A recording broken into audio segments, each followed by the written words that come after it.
पाई सारी सीबीएसई रो दशम आउ प्लस टू रो परीक्षा फल एटा आपण समस्त जानिछंती कि परीक्षा फल तो प्रकाश पाइछि किंतु आपण माने वर्तमान देखिबे जदी सीबीएसई रे इंडिया रे ऑल इंडिया रे भलो रिजल्ट करिछि किंतु ओडिसा रे टिके रिजल्ट कमी जाइछि सो बहुत सारा पिला करा कंपार्टमेंट लागिछि बहुत सारा पिला वर्तमान कोन असले टेंशन में अछंती आमे कोन करिबा एवं किछिटा पिला करा मार्क मध्ये कमी जाइछि तो से माने वर्तमान कोन करिवे सीबीएसई दशम परे आउ सीबीएसई रो प्लस 2 परे बा 12 परे तो जदि दशम रो कथा कहबी तो से माने दशम परे चाहिले प्लस 2 साइंस करि परिबे आउ बोर्ड होची सीएचएसई बोर्ड रे करो किंबा डिप्लोमा करो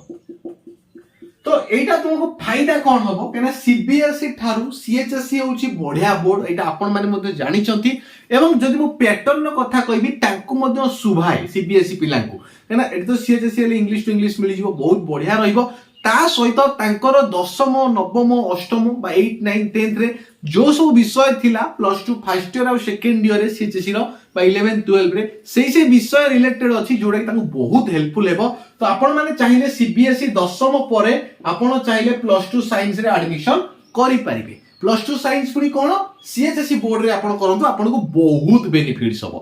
किंबा जति आपण चाहू छथि गोटे टेक्निकल लाइन को आसीबा पई ताहाले आपण गोटे काम करंतु आपण डिप्लोमा रे एडमिशन करंतु एनी ब्रांच आपण इलेक्ट्रिकल ले करंतु मेकानिकल ले करंतु सिविल ले करंतु इलेक्ट्रॉनिक्स रे करंतु मेट्रोलॉजी रे करंतु कंप्यूटर साइंस रे करंतु एरोस्पेस इंजीनियरिंग रे करंतु एरोमेटिक इंजीनियरिंग रे करंतु माइनिंग रे करंतु केमिकल ले करंतु जोथरे भी आपण चाहिले डिप्लोमा रे एडमिशन करि पारिबे तो सीबीएसई 12 पर हमें साधारणतः कोन करि पारिबा 12 सीबीएसई 12 पर तो आपण आखी बुझी कि आपण जदि टेक्निकल लाइन में जिबा पई चाहू जदि ताहले बीटेक रे एडमिशन करतो एनी ब्रांच रे आपण एडमिशन करि पारिबे से इलेक्ट्रिकल हो इलेक्ट्रिकल एंड इलेक्ट्रॉनिक्स हो सिविल हो मेकानिकल हो कंप्यूटर साइंस हो जहां भी आपण माने चाहिले बीटेक रे एडमिशन करि पारिबे तो हमो कॉलेज रे कोन अछि जो माने एससी किबा एसटी कैटेगरी बिलोंग्स करूछथि सेमानक पाई तो कंप्लीटली फ्री रहइबो पूरा मागणा रहिबो आ जनरल आ ओबीसी कैटेगरी जा एससीबीसी कैटेगरी जो माने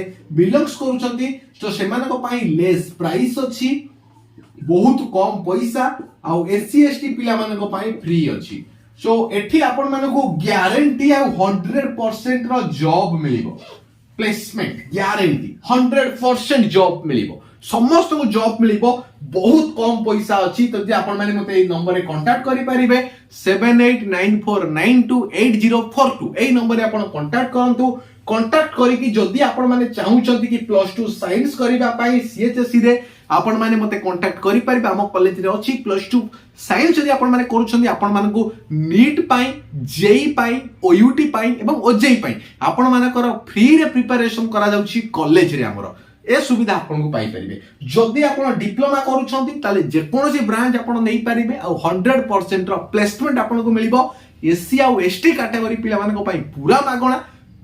ही मागणा माने पाठ पढा मागणा हॉस्टल ले रहिबा मागणा बही पत्र मागणा केवल खाइबा पैसा से माने मासको दउछंती एते कम पैसा तो जदी बीटेक रे आपण एडमिशन करूछंती सेही कथा आपण मानक पई हॉस्टल मागणा 3 जणिया रूम अछि सब marble room latrine bathroom attach अछि पाठ पढ़ा फ्री रहिबा फ्री बही पत्र फ्री केवल खाइबा खर्च आपण माने दउछंती तो बीटेक रे मध्ये आपण को 100% रो प्लेसमेंट रहउची ग्यारंटी चाकरी रहउची तो आपण माने कोन करिवे केते मार्क अछि ए वीडियो रो कमेंट सेक्शन में आपण माने जणांतु एवं मते कॉल करि परिबे जोटि कि मु तुम मानकु डिटेल्स कहि देबी कि आपण मानकर इंटरेस्ट कोन अछि एवं आपण मानकर मार्क केते अछि एवं हां जो माने कंपार्टमेंटल पाइ जनिबा गोटे दिटा सब्जेक्ट रे फेल हे जाई छथि तो सेमाने चाहिले एबेटार बुकिंग करि परिबे काहे ना देखो सेमानकर एग्जाम शायद जून लास्ट किबा जुलाई फर्स्ट वीक रे एग्जाम होबो तो रिजल्ट बाहर अगस्त होई जिवो तो सेते बेले को एडमिशन ऑलरेडी 90% कवर अप हे जाइतिबो किंतु सेते बेले को सीट मिलिबा कष्ट हो जाय थाय जदि एबे सेमाने बुकिंग करूचंती ताहाले सेमाने को सीट कंपल्सरी मिलि जिवो तो एटा होची गोटे छोटा इंफॉर्मेशन आपण मानक पई आपण मानकर केते मार्क अछि ए वीडियो रो कमेंट सेक्शन में आपण माने जणांतु निर्मल क्रिएशन आपण मानकर YouTube चैनल आपण मानक पई आपण मानक निमंत में वीडियो तयारी करछु आशा करी वीडियो टी आपण माने पई उपयोगी अछि वीडियो को शेयर करंतु चैनल को सब्सक्राइब करंतु धन्यवाद।